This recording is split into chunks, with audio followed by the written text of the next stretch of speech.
was 3 years old nang ikaw ay na-meet. Napahanga ako sa taglay mong bait. Ikaw ang guest ko sa tuwing birthday, pati sa room ko. Ikaw ang display, di ka na nawala sa alaala. Ikaw lang talaga ang walang kagaya. Ikaw ang gusto ng mga friends ko, at di ko alam pati parents ko. Ano ba ang meron ka na wala sa iba, at napapangiti pag nakita ka na sa mga poster at maging sa TV.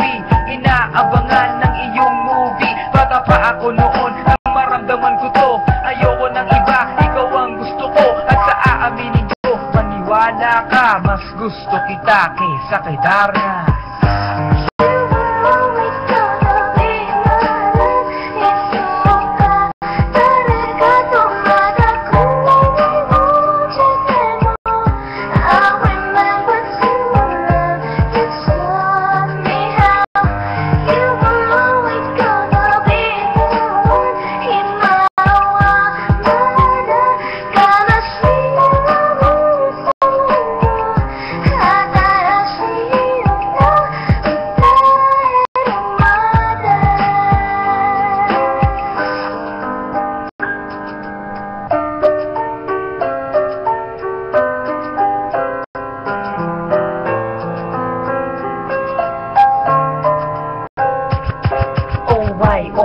Bakit ganito? Gusto ko ikaw lang nasa tabi ko. Mga poster mo at mga magazine sa buhay ko, hindi kita kayang alisin. So pati sa cellphone at mga gamit, ikaw ang nakalagay sa aking bedsheet. Ako ay nalungkot nang ika'y nawala.